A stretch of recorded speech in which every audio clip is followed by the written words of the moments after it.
Katika Biblia kumetumika neno mwanamke wa Kiebrania. Kiebrania kinahusisha mcha Mungu. Tunaona katika wanataja the three Hebrew boys, Shadrach, Meshach and Abednego. Walikuwa nchi ya utumwa pale, lakini walikuwa wa Kiebrania. Hiyo inamwakilisha mwanamke wa Kristo wa kisasa. Inapotajwa Mwebrania na kutajwa makabila zile zingine au mataifa, hapa ndio tunamtaja mwanamke wa Kikristo na wanawake wa ulimwenguni ambao hawajaokoka. Kwa hiyo tunataka tumwangalie huyu mwanamke wa Kikristo ni mtu wa aina gani. Na katika Biblia ambayo tunaenda kusoma ni katika Exodus chapter 1. Tuanze mstari wa 15 kutoka mlango wa kwanza mstari wa 15. Inasema, kisha mfalme wa Misri, asante ndugu yangu pale. Kisha mfalme wa Misri akasema na wazalisha wa Waebrania. Mmoja jina lake aliitwa Shifra na wa pili jina lake aliitwa nani? Twende pamoja. Aliitwa nani? Pua. Hata kama maandiko yako basi ni madogo sana, angalia aliyo mbele huku umewekewa ili twende pamoja jamani. Ndio maana nimeomba pale kusaidie. Singana na miwani pale.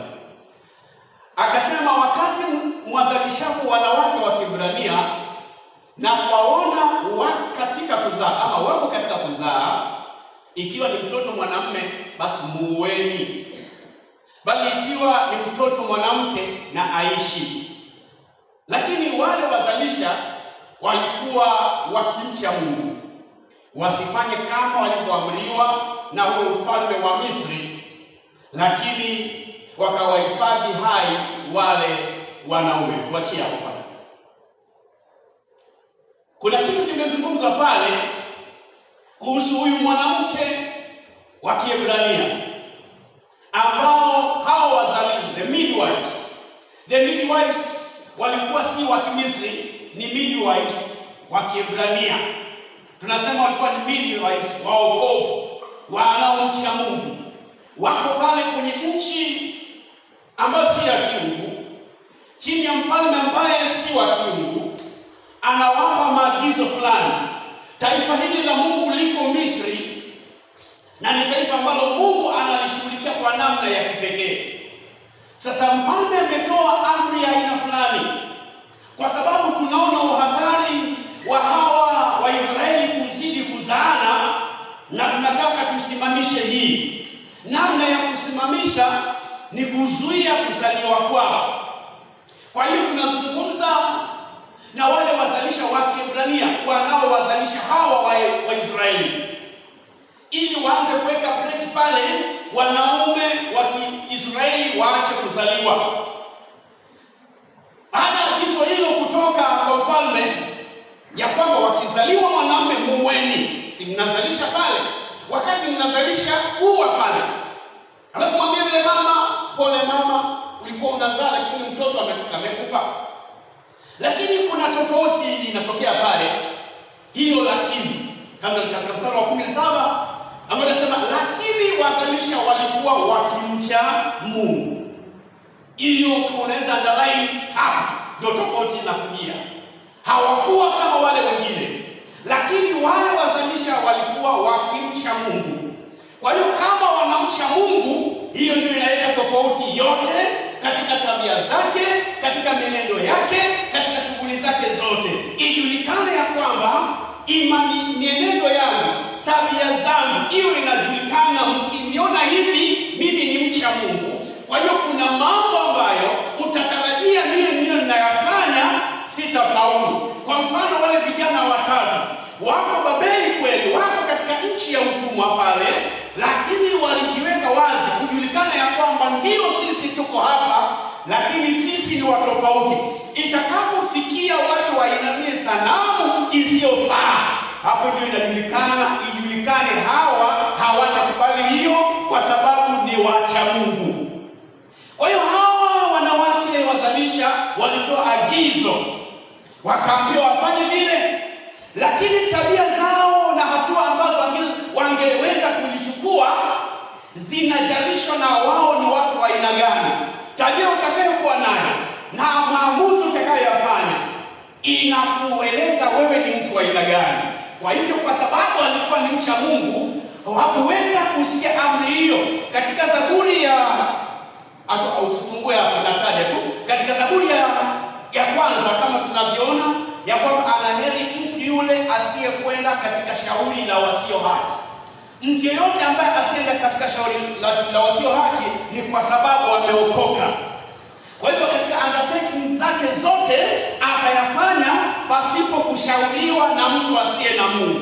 Hapa kuna mtu mtaifa, hapa kuna mtu asiye haki, anatoa agizo kwa wenye haki, anawaambia uweni. Lakini kwa sababu walikuwa kimcha Mungu, hawakufanya kama walivyoamriwa na ufalme wa Misri. Hawakukubali kuenda sawa kulingana na nini? Na ushauri wa mtu asiye haki. Number one, mwanamke wa Kikristo ni mcha Mungu. She is God fearing. Number one, she is God fearing. Hiyo ikitangulia, yale mengine yanapata sababu ni kwa nini yako vile. Kwa hiyo tabia mojawapo, she is God fearing. That makes her different from other women. Tuendelee pale tulipofikia. Basi mfalme wa Misri akawaita wale wazalisha na kuwauliza, kwa nini kufanya jambo hili na kuwahifadhi watoto waume wawe hai? Kwa sababu mfalme baadaye aliona kwamba mbona wanazaliwa tu, mbona bado wako. Kwa hiyo ile wauliza, si nilisema pakizaliwa Waebrania kuwa, mbona ninaona kina mama wa Kiebrania wana watoto na nikiangalia ni wanaume, ili kwaje wanaume wanapatikana? Wazalisha wakamwambia Farao, ni kwa sababu hao wanawake wa Kiebrania si kama wanawake wa Kimisri. Tunaelewa hiyo? Inaendelea kueleza mwanamke wa Kristo si kama wanawake wa duniani. Misri wakati huo inawakilisha mtaifa wakati huu. Mwebrania inawakilisha mwokovu wakati huu. Kwa hiyo number one, kwa sababu wao ni wacha Mungu, wale wazalisha wanajijua sisi ni Waebrania, na amri yoyote kinyume na Mungu hatutakubaliana nayo, sisi ni Waebrania. Ilipofika wakati wamezaliwa, hawa wakatumia hekima. Namba 2 ya mwanamke wa Kikristo, she is wise. Ana hekima, she is wise. Akaongea na mfalme Farao. Kuna wakati vile wisdom inatumika asin haujibu ovyo ukajiletea tatizo, lakini unajibu kwa busara na shughuli ya kiungu inaendelea kupita sawa sawa. Kwa hiyo wazalisha wakamwambia Farao, ni kwa sababu wanawake wa Kiebrania si kama wanawake wa Misri, kwa kuwa ni hodari hao nao huzaa kabla ya mzalisha kupata kuwafikiria. Ikammaliza Farao, akaridhika hivyo. Na hii julikani ya kwamba mtu anapokuwa mcha Mungu anapewa hekima kutoka juu. Ile ni hekima ya kipekee.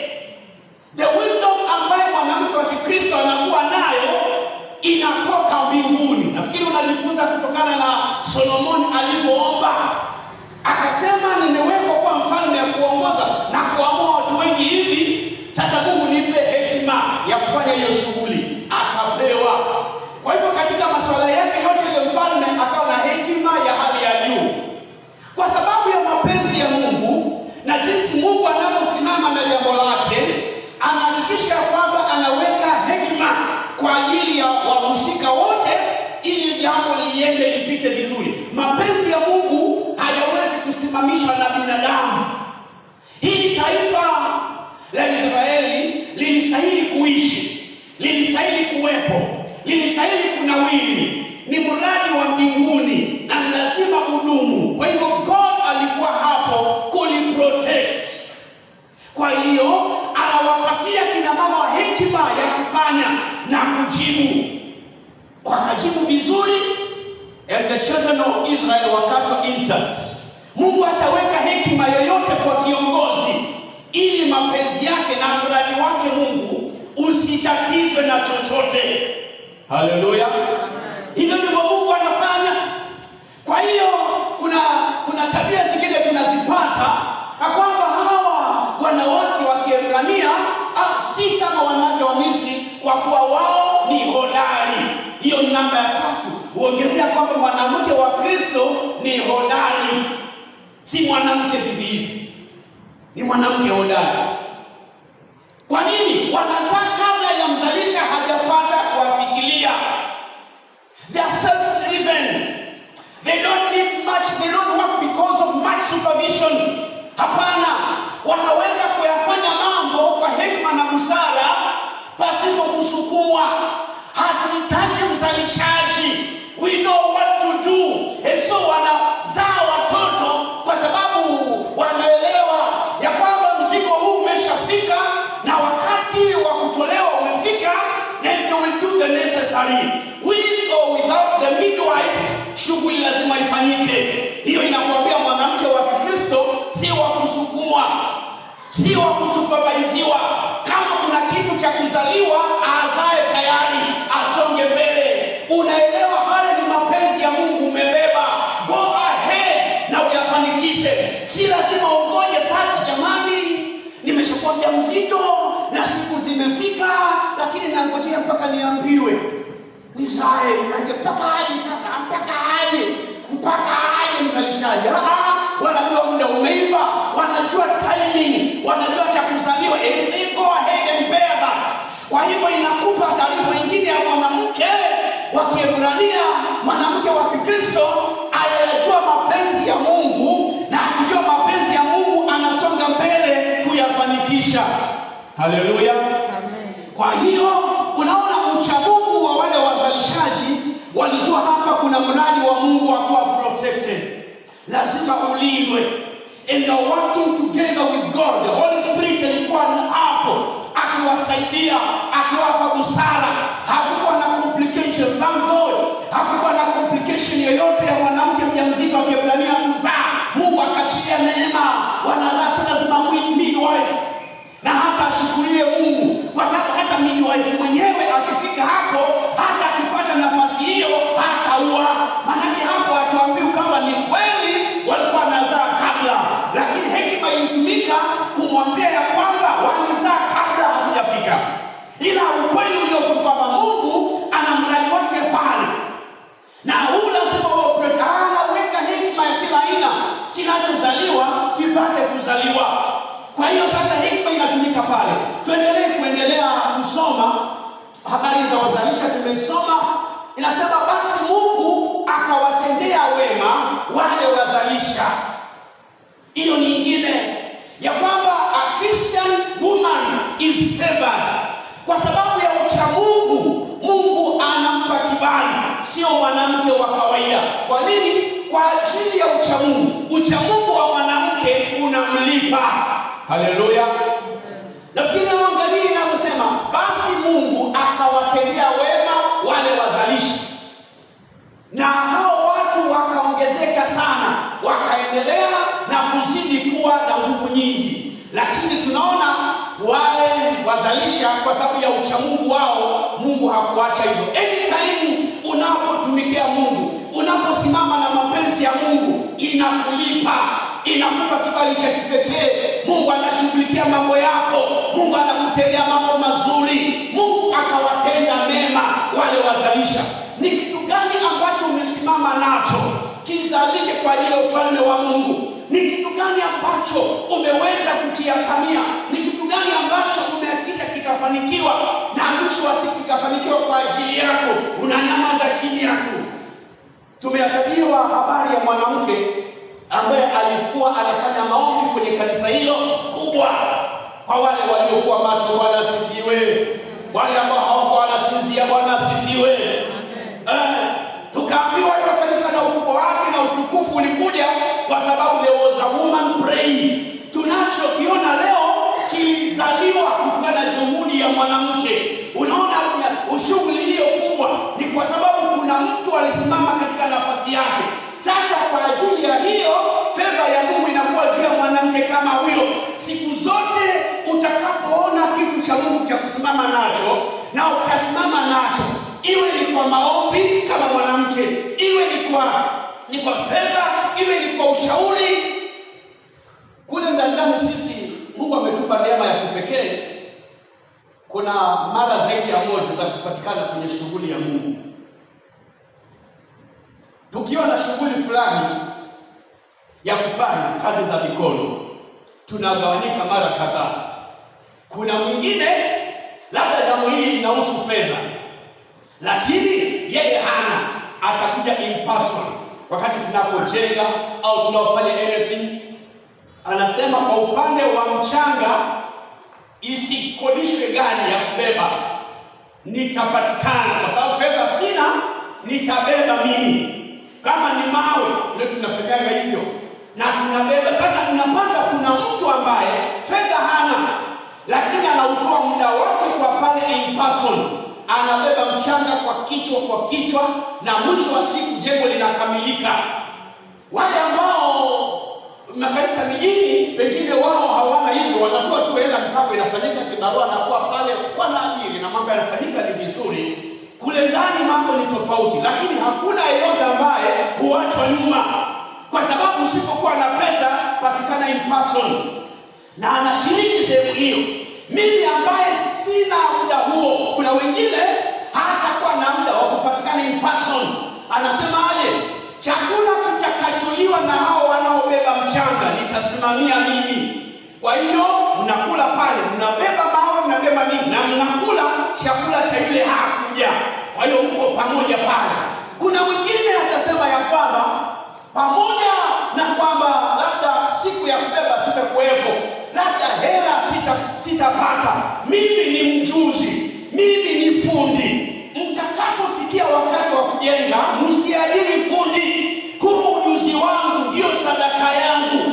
Kwa hiyo pale tena tunapona mwisho wa siku mradi unakuwa umekamilika, kwa sababu asiyekuwa na hela ametoa muda wake, asiyekuwa na hela ametoa ujuzi wake, asiyekuwa na nafasi ametoa hela yake, na mwisho mradi unafanikiwa. Ndio tunasema ya kwamba wakati unapokuwa na jambo la kusimama nalo, chagua utasimama nalo kwa njia gani, kwa sababu inalipa. Hao wazalisha walikuwa ni wazalisha tu, midwives, wanawake tu, lakini waliona sasa hapa sisi si wahubiri, hatusimami jukwani tukahubiri, lakini kuna vile tunaweza kushiriki jambo hili na mpango wa Mungu kafanikiwa hapa kwenye kuzalisha, hapa kwenye ofisi yetu hapa. We are going to be a blessing. Hallelujah. Kwenye ofisi yetu ya kuzalisha, na unaona wameingia kwenye vitabu leo hii tunawasoma. Bwana asifiwe. Tunaona kwa sababu walijua tutasimama na kazi ya Mungu katika namna tuliyo nayo hapo kwenye uzalishaji. Naye Mungu akaona hii taaluma yenu ulimtumikia Bwana. Maana anasema mheshimu Bwana kwa mali zako, yani kile Mungu amekupatia mheshimu Bwana nafsi. Ndio nimekutajia, kuna mwingine hana hela, kuna mwingine lakini kama ni nguvu za kubeba ziko, anaenda kubeba. Ujuzi wa kujenga huko anaenda, hata kama hajui kujenga, anasema siku ya kujenga mimi nitakuwa mtu wa mkono, na anashinda pale na fundi the whole day, na mkirudi jioni kesho kutwa mnaona kazi ilikamilika. So sometimes hatuinvolve mafundi such, kwa sababu wanakuwa wapo ndani na wao wanasema ya kwamba ninataka kuiona hii kazi imekamilika, ndio furaha ya moyo wangu. Wazalisha kwa sababu ile hali yao wakatendewa mema. Twende pale kwingine.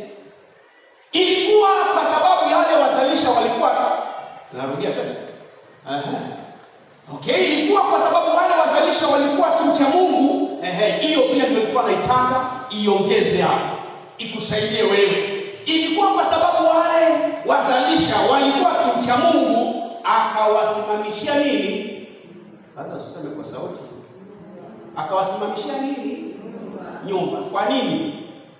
Kwa sababu walikuwa, si sababu imetolea pale nyumba. Ilikuwa kwa sababu wale wazalisha walikuwa kimcha Mungu, Nani aliwasimamishia nyumba? Yes, akawasimamishia nyumba. Ndio nakwambia sio bure.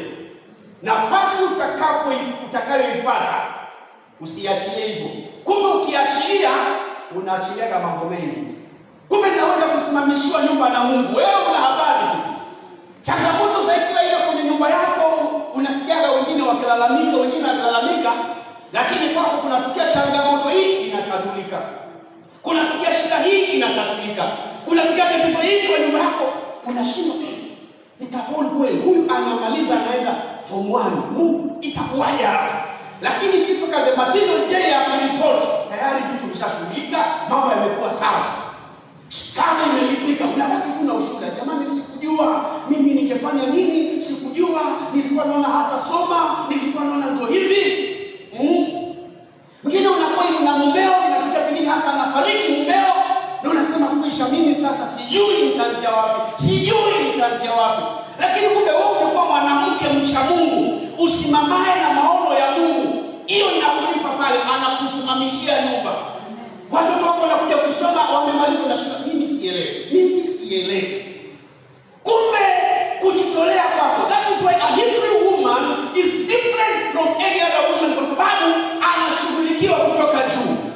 Haleluya. Kwa hiyo unaona kwamba unapata siku zote mimi najua hapa tukipeana nafasi watu washuhudie, shuhuda ziko za aina hiyo. Sasa mimi jamani, nilifikiria na mume wangu na sikujua nitaanzia wapi. Lakini sasa hivi wanangu walimaliza kusoma vizuri. Na unakuwa consistent katika hali ya kumcha Mungu. Kuna mwanamke mmoja katika Biblia ametajwa hata mjane, akakuwa aliishi na mume wake muda mdogo sana. In the rest of her life alikuwa ni mjane. Lakini akajitoa maisha yake kuwa hekaluni. Na Mungu akamhifadhi, akamsaidia sana. The power of a Hebrew woman. Ni hodari, ni jasiri, ana nguvu nyingi sana na uwezo mkubwa na mambo mengi anamtegemea. Kwa sababu ya kumcha Mungu, Mungu akamsimamishia nyumba. Mungu mwenyewe. Kumbe kuna vitu vinatupa matokeo mazuri, whether you know it or not. Lakini sasa vile umejua, pale ulikuwa unashika na mikono milegevu, shika sana. Haleluya. Ile nafasi ile ambayo ulikuwa huna uhakika kama nishika msishike, kakamate kabisa na unyamaze pale. Sukuma liende hilo. Ile tabia ilikuwa inakukujia ndani yako. Ndio anasema anakujiwa na hali fulani. Kuna roho nyingine inamwambia aende, kuna roho nyingine inamwambia, kuna kitu kinamwambia, na tunaongea na maroho mbalimbali na vitu mbalimbali. Achana na hiyo. Roho Mtakatifu akikwambia simama na hili, usiangalie nyuma. Ukiangalia nyuma utaitwa na maroho mengine. Utaitwa na sauti zingine zikwambie, kwani wewe wengine hawezi kufanya hiyo? Kwani wengine hawezi kufanya hiyo, ni wewe tu tayari unadidimia. Nataka katika hiyo iliyotajwa, na nataka katika hizo 20,000 zimetajwa, nasikia tu ndani ya moyo wangu nitoe half of it. Ndani ya moyo wako Mungu amekusudia kukubariki, akazungumza nawe. Hiyo 20K imetajwa, nasikia nitoe half of it. Na itakuwa na baraka kwa sababu ya kusimama na hilo jambo. Alafu baadaye ukiinua masikio unapata sauti hizi zinakwambia sasa, wewe pale si uko wengi. Ili kitu sikigawana katika watu 20 inakuwa ni 1,000 na mambo yanakuwa sawa. Mbona unatibebesha mzigo mwingi? Alafu unainua masikio na by the way isigawane, basi igawane. Umeachilia. Kumbe ungetii hiyo sauti ya Mungu pasipo kusikiza mtu. Hata usije kushirikisha mtu. Ukienda kushirikisha mtu inaleta matatizo. Mama mwenzangu, unakumbuka ile nimetaja pale kanisani, mchungaji ametaja 20K. Nasikia tu kitu kinaambia nitoe half of it, imagine. Hapo nikwambia nini? Anageuza mawazo yako. Jamaa nayo. Tulia hivyo. Nenda hiyo sauti ya Mungu, fanya mapenzi ya Mungu, itakulipa. Inalipa. Haleluya. Utapata nyumba ambayo hungeisimamisha mwenyewe, utasimamishiwa na Mungu. Hakuna kazi yoyote ya Mungu utasimama nayo iwe bure. Tumeona mambo mawili ya kwamba Mungu atawatenda mema, lingine akawasimamishia nyumba. Haijalishi wewe ukoje, simama na kazi ya Mungu. Unafanya kazi mahali ufanye, simama na kazi ya Mungu kwa namna yako. Hauna kazi ya kusaidia kama kina fulani, simama na kazi ya Mungu kwa aina yako. Nimekupa mfano wa kwetu. Kuna mtu ambaye, kuna mama hajaajiriwa mahali, hana biashara kubwa, hana mapesa mengi, mume wake hana kazi kubwa, lakini ikitokea ni kujenga, wa kwanza kubeba mchanga, wa kwanza kubeba mawe kwa kichwa, yuko hapa. Sasa wewe utamwepusha vipi na kuinuliwa mtu kama huyo? Twende katika Exodus chapter 2 verse 1 to 10. Tusome habari ya mwanamke mwingine wa Kiebrania. Mtu mmoja wa nyumba ya Lawi akaondoka akaoa binti mmoja wa Lawi. Yule mwanamke akachukua mimba, akazaa mwana, na alipoona ya kuwa ni mtoto mzuri, akamficha miezi 3. Na alipokuwa hawezi kumficha tena, akampatia kisafina cha manyasi, akakipaka sifa na lami, akamtia mtoto ndani yake, akaweka katika majani kando ya mto. Tunaweza kuachia hapo. Huko kwingine unaelewa vile kulisemekana, sister yake aliona, umbo lake aliona, bla bla bla. Wote tunajua story ya Musa, huyo mtoto huyo kwenye kikapu kile. Lakini tunataka tuangalie huyu mwanamke ambaye amri imetoka ya mfalme ya kwamba watoto wa kiume wakizaliwa wauawe. Turudi pale mahali tumeanzia ili tuende taratibu. Sasa huyu mwanamke ameolewa, mstari unaofuata huo. Yule mwanamke akachukua mimba, akazaa mwana, na alipoona ya kuwa ni mzuri, huyu si wa kufichwa, huyu si wa kuuawa. Kweli nimezaa mtoto mwanamume na wanauawa, lakini kwa jinsi alivyo. Wanawake wa Kiebrania wako connected na Mungu. Ndani ya maisha yao, a certain voice is wired in their system kuona kwamba this one should be protected. Hiyo inaweka mwanamke wa Kikristo sio mwanamke wa kawaida. Anasaidiwa na Roho Mtakatifu, anasaidiwa kukitunza kitu fulani ambacho ni project ya Mungu.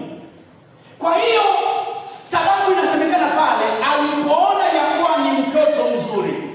Sijui kama alitumia vigezo gani kujua watoto wabaya na wazuri.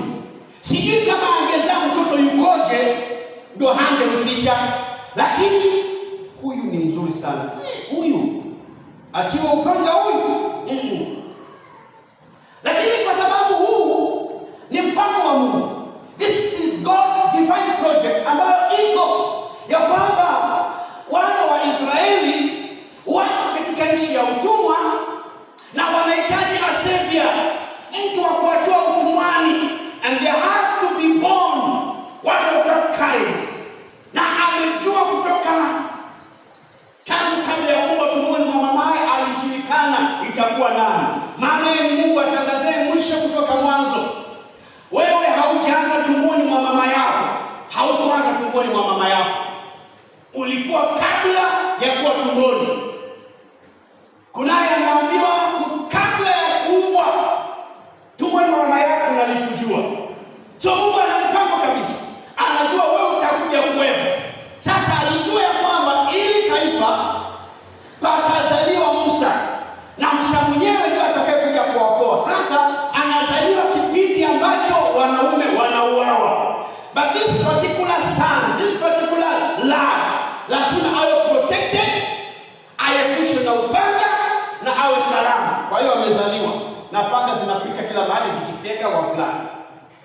But God was with it. Yuko pamoja nacho hicho kitu. Anasimama nacho. Akaingia ndani ya mama yake na kumpa akili ya kukificha kile kitoto kilichozaliwa. Hawa wako na hali ya nini? Ya uzazi. Mwanamke wa Kiebrania ako na hali ya uzazi, incubational spirit, ama hali ya uatamiaji wa mayai, ambayo atalalia mayai na kuzaliwe kile ambacho kinastahili kuzaliwa. Kuna mradi hapa, kuna stahili kutoka kifaranga hapa, kuna stahili kutoka kifaranga hapa.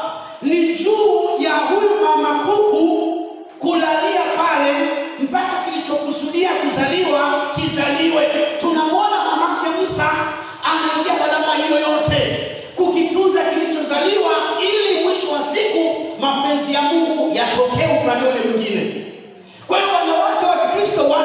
tumetumika kwa ajili ya kuzaa mapenzi ya Mungu. Haleluya. Tumejua tabia zao that ni wacha Mungu, na wakiwa wacha Mungu wanajua kushika signal za kiroho na kujua hapa nimeulizwa swali hili nitajibu vipi, ya kwamba hapa mtoto ni mzuri na panga zinapita kila mahali. Mara moja Mungu akampa hekima, akamwambia utakachokifanya utengeneze kisafina, na ukishakitengeneza weka lami na nini, weka mtoto, alafu weka pale kwenye maji. Halafu jambo la ajabu ni kwamba kina float pale kwenye maji, na wanaomuona ni mtoto wa yule adui, binti Farao. So unaweza kuona hiyo hatari. Ninaepusha huyu mtoto na hatari ya kuuawa. Nimemtengenezea kisafina, nimeweka kwenye maji, kinaenda na anayekiona si Mwebrania atakaye kwenda kumficha kumhifadhi. Anayemuona tena ni mtoto kutoka kwa adui yule aliyepeana amri watu wauawe, lakini anachukuliwa, and God was together with him. Tunaona hali hiyo kwa Joseph wakati ambapo tupo kwenye shimo, and God was with him. Anapouzwa na ndugu zake, and God was with him. Tunapoona kwamba anapokuwa kwenye nyumba ya Potifa akaekelewa mambo mengi, God was with him. Anafungwa gerezani pasipo hatia, God was with him. Kwa sababu kuna kitu ambacho kiko katika yai ambacho lazima kitokee. There's a prime minister lazima azalike. A period of 21 days mayai yakilaliwa. Halafu mojawapo tabia wa wanawake wa Kristiani ni kwamba they are strong. Wako strong sana. Kuna mambo ambayo wanaweza kuyavumilia ambayo wanaume hawawezi. Wewe kama ni mfugaji wa kuku unaona tu. Huko anamaliza jogoo, anamaliza shughuli yake siku moja na ameenda zake. Alafu kuku jike ametaja mayai, akimaliza unampa pale. Anaketi pale. Anakaa na shinda hapo. Wenzake wanakula, yuko pale ndani. Anatoka muda kidogo, anarudi ndani. Shughuli yake yote iko kwa kile ambacho kinastahili kuzaliwa. They are incubators. Wako na hali ya kulalia mayai hawa wanawake. Kulalia mayai mpaka kizaliwe kitu ambacho Mungu amekusudia. Kwa hiyo unaona, ukiangalia tabia za wazalishaji na wanawake wanaozaa akiwemo Mama Musa, wote hali ni moja, ya kwamba kuna namna na hekima na akili ya kukitunza kitu mpaka mwisho wa siku ushindi upatikane. Kwa hiyo huyu kuku anajitoa sana, hali vizuri, anakula kidogo, anarudi, kutoka tu, haijashika umempa kama kupata, akitembea kupata, anarudi pale ndani mpaka 21 days ishe. Amevumilia hiyo yote, hali kama wenzake, kwa sababu hiyo hali ya incubate iko ndani, na ndio hiyo iko na mwanamke wa Kiebrania, ndio hiyo iko na mwanamke wa Kikristo. They are also patient. Wako patient kungojea. Mara Mama Musa anamzaa Musa, ameachilia kikapu kimeenda na ameokotwa kule, na Mungu ametengeneza mambo yake ya kwamba dada yake afuate na kujua ameachilia, amefanya mipango yake. Alafu amefika pale na akaenda kumwambia binti Farao, ninakuomba uniruhusu nikuletee mwanamke wa Kiebrania aje akunyonyeshea mtoto. Na kweli Mungu akihusika, naona watu wengine ufungwa akili kabisa. Hujiulizi, huyu mwanamke wa Kiebrania anakuja kunyonyesha huyu mtoto kivipi? Kwa sababu I don't think unaweza kupika mwanamke yote tu na aje kunyonyesha na anatoa maziwa bila kufikiria huyu vipi atakuwa na maziwa. Lakini ikafundwa sababu Mungu lazima itazalike. Kwa hiyo hakuuliza maswali mengi, mwanamke akaletwa na ananyonyesha vizuri na maziwa yanatoka. Binti Farao aliuliza, how comes? Lakini pengine ni kwa sababu wakina mama wengi waliozaa watoto wao waliuawa, kwa hivyo kupata wanawake wengi waliozaa wakabaki bila watoto, maziwa yapo, pengine katika sababu hiyo.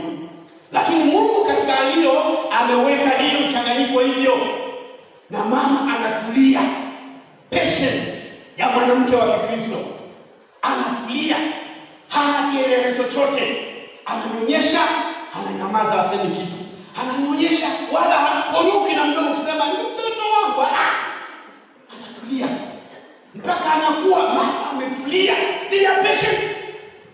Wanawake wa Kikristo, they are patient. Ndio maana wanaweza kutulia mpaka baadaye wanakuja kupongeza na waume zao wakorofi.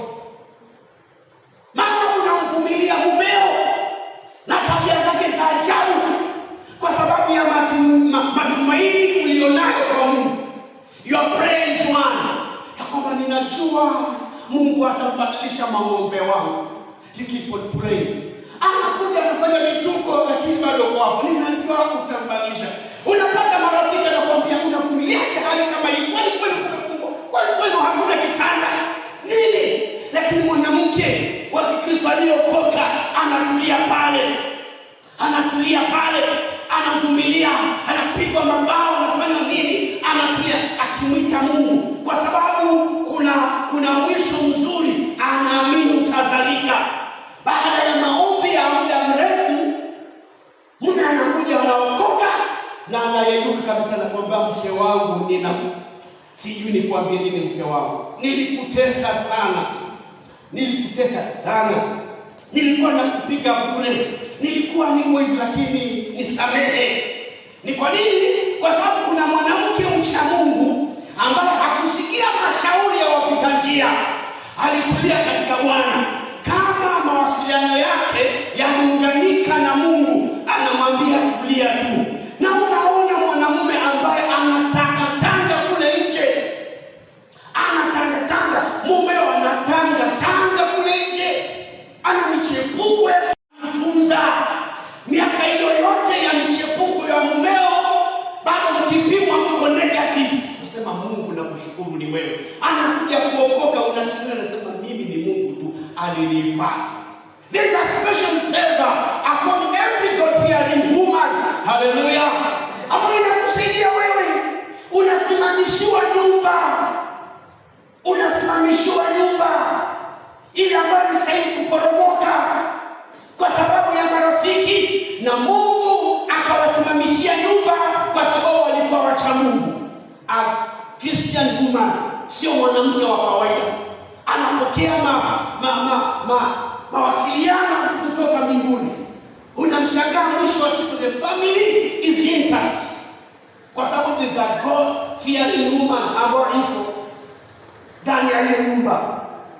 Ni vyombo vya uzazi vinavyozalisha ya kwamba watu, tunaona pale tulisoma ya kwamba na hao wana Waisraeli wakawa wengi, wakazidi na kuongezeka. Kilichofanya hiyo ni kwa sababu there is a spiritual woman somewhere, there was a Hebrew woman somewhere, there was a Christian woman somewhere ambaye alisimama katika jukumu lake, na mwisho wa siku wana Waisraeli wanaonekana wamejaa na nguvu kubwa sana. Ule umati ambao unauona ukitoka Misri ukielekea nchi ya ahadi ulikuwa hivyo kwa sababu ya mwanamke aliyesimama katika nafasi yake sawasawa. Alihakikisha hiki lazima kizalike. Alihakikisha kwamba mayai haya 12 na mawili nimepewa kulalia, lazima yatoke 12. Anajitahidi ya kwamba nimepewa wajibu niangalie haya, nitajigharisha kwa namna yote, sitakula kama wengine. Yule kuku huwa anafunga, na ukimwangalia baada ya kulalia ni mkuku kidogo, afya yake imedhoofika, lakini ukiangalia unafurahia. Hapo ndipo anapoanza kualisha watoto wake, tena unaona bado hachoki. Ni mwanamke mlezi huyo ambaye anapotembea akiona mdudu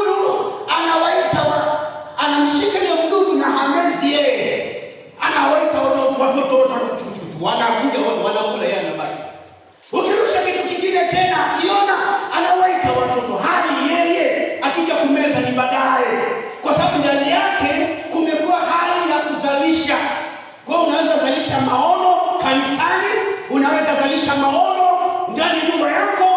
unaweza kalisha mipango ya Mungu. You are so important. Wewe ni wa muhimu sana. Tuangalie hawa wanawake waliosababisha kuzalike mambo ya nguvu kwa sababu ya kusimama kwao. Haleluya. Amen. Kwa hiyo makanisa yetu kama yana wanawake waliookoka, inatosha kuzaa kila kitu kilichotamaniwa katika kanisa hilo. Inatosha. Kama inasemekana mwanamke mwenye hekima huijenga nyumba, ina maana amepewa uwezo mkubwa sana. Mwenye hekima, tunaposema mwenye hekima, bila shaka ni mwanamke aliyeunganika na Mungu, kwa sababu uitoe wapi hekima kama huna Mungu? Na maandiko yenyewe yanasema kumcha Bwana ndio chanzo cha nini? Cha maarifa. Kwa hiyo ili uwe vizuri na maarifa, lazima uunganika na Mungu, ili uweze kutengeneza kisafina, ili akili hiyo uwe nayo. Wanawake wengine wangapi ambao walizaa hivyo na wakalialia tu, basi ndio anaenda, mtoto wangu mzuri lakini anaenda. Nimwombea hajaenda peke yake, akisoma tu analindwa, wakati maajenti wanaotumwa. Maana siku hizi unajua, sio siku hizi lakini kumekwepo watoto wachawi ambao wanasoma na watoto wako, na wanatumwa kaangalie nani anayepita, alafu hakikisha umeshika kitu chake ulete nyumbani.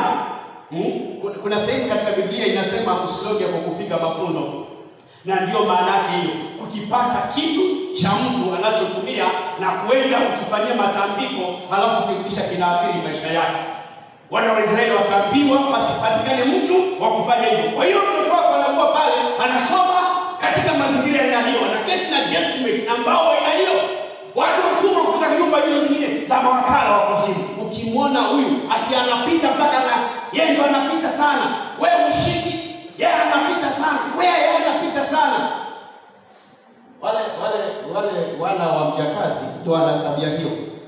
Wanatumaga, wanaambiwa kaangalia watoto wa Kikristo wafanyie hivi na hivi ili wazidi kufikia, wasiendelee.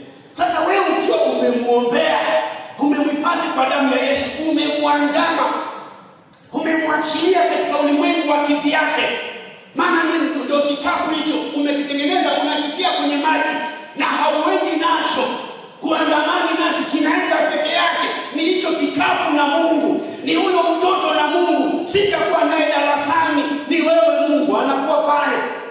Alafu mtoto wa mambo mwingine anatumwa, nenda kwake, chukua hata kama ni kalamu, chukua hata kama ni nini, chukua hata kama ni sweta, chukua hata kama nini, lete. Na kadri mnakuwa na adhabu yako, mtoto anakuja nyumbani anakuambia sweta yangu sioni, sioni. Na unakuwa halafu kesho yake ilikuwa na fulani amenirudishia. Wewe hujui ni nini maana yake. Kalamu imepotea lakini imechukuliwa pale. Sasa wakati unapomwombea, inafika pale ile sweta imeenda pale, na ikifika pale mhusika anaiangalia, sasa hii umetoa kwa nani? Rudisha hii, huyu ni nani umeleta? Fulani usiwezani nani? Kwa sababu amefunikwa na Miriam mama yake. Haleluya. Sasa unanyamaza vipi namna hiyo? Bwana asifiwe. Amen. Haleluya. Amen. Haunataka mruke na nini mchana? Bwana asifiwe sana. Amen. Waliosema nimalize, nimeenda sana ile mkono nimalize. Sasa unaona unamwachia mtoto wako kwenye kikapu bila wewe kwenda naye. Lakini kwa sababu wewe ni mwanamke mcha Mungu, una network yako inamshika mpaka mahali alipo. Ndio mambo yanaunganika. Anaangukia kwenye mikono ya binti Farao. Binti Farao mwenyewe network inaendelea. Anapumbazwa, binti anatumwa kaongee naye, aite mwanamke wa Kiebrania, anakubali. Mambo yanasonga. Tumeongelea habari ya watu kufunga for 3 days hapo. Tumeelezwa vizuri. Na kama mmoja ndio kigamba sana tumeeleza habari zake, lakini hakujua wale watu wanadili nao network yake ni hatari. Hiyo haipingiki. Wala haiingiliwi na kila mtu. You cannot hack. Hiyo inapita moja kwa moja. Ile statement ilikuwa nzuri sana. Yaani ikiwa wewe unadili na wewe Mwebrania huyo, umeanguka. Yeye alikuwa amejulikana. Ikiwa ni huyo, basi kuanguka mbele yake utaanguka. Hatuwezani. mwanamke wa Kiebrania huyo ambaye mambo yake yamelindwa, mambo yake yamehifadhiwa na Mungu. They are strong, they give birth even before being reached by the midwives. Hahitaji kusukumwa, anazalisha kisha mapenzi yake. They are self-driven, wanafanya mambo pasipo much supervision. Kama watauliza ushauri ni sawa, lakini sio kwamba wao wanangoja kusukumwa.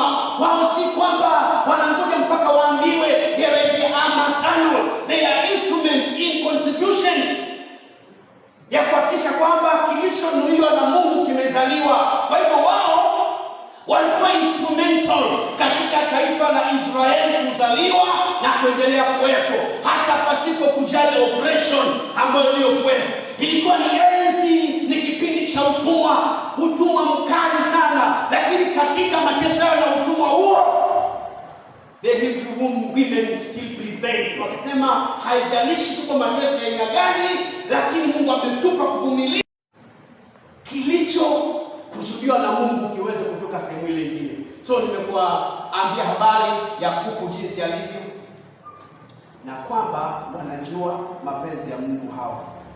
Ukijua mapenzi ya Mungu, unajua nini cha kufanya. Haupewi na ushauri wa aina yote. Fanya hivi, sawa. Fanya hivi, ni sawa. Nakuuliza mashauri ovyo ovyo. Hapana. They are wise, they are patient, and they are tolerant. They are wise. Kuna baba mmoja anaitwa Nabal. Alikuwa mpumbavu kulingana na vile mke wake anapomuelezea. Semekana Nabali hawa na jina lake na upumbavu wanao, anakuwa ana mess kama unavyojua, anataka kumess na mtu hatari sana ambaye ni David. Halafu sasa Nabali haoni uhatari wa kumjibu David bila amejibu, lakini panazuka mwanamke hapo mwenye hekima kwamba mwanamke mcha Mungu anajua kutunza na kuhifadhi ile familia yake ingeingia katika matatizo, lakini hekima yake alikutana David na mapema. They are wise to protect a generation. Inyumba kwa white out yote. And she talked to David na ikamsikia. Jamani, akaingia viwango hata vya kusema ili tupone, hata kama sistahili kumuita mume wangu mpumbavu, lakini kama kumuita mpumbavu kutamuokoa hata yeye, inabidi nitumie hiyo. Bwana, wachana na huyu mtu. Wewe unajua Nabali aliniambia nini? Na unajua nijibu vibaya. Sasa mfalme, Bwana mimi namuelewa yule. Ana matatizo yule, usibebe mambo yake sana, mpumbavu yule. Sasa unajua ukishaambiwa huyu mtu alikuwa amekukasirisha sana na ulikuwa unakusudia kumchukulia hatua, alafu ngoja kuambia sasa, Bwana unajua ni tahira. Yule mtu ni tahira na kichwa chake si kizuri. Tayari unaanza kuanisha kusema kama tahira basi sawa. Nilikuwa nafikiri kuna kitu zake timama hata akijibu vile. Kwa hiyo hekima ikatumika pale. Bwana, ukiona na zile tabia hata mimi ninamuelewa. Na amesumbua. Ukiona anatoa record ya mwanamume wake kwamba upumbavu wanao, lazima aliona katika matukio mbalimbali. Na kwa hivyo ameitumia ile kumwambia David ya kwamba muelewe tu. Muelewe. Kuna siku fulani alifanya hivi kidogo tuingie katika hatari. Kuna siku nyingine alifanya hivi kidogo ndio shida. Kuna siku sasa ni mtu ana udhaifu huo, ana tatizo hilo. Kwa hiyo kuna mtu mfalme Daudi, kuna mtu ambaye ukiendelea na mambo yake, mwisho wa siku utaonekana kama wewe ni mwenda wazimu. Itakuwa kama mtu ambaye imesemekana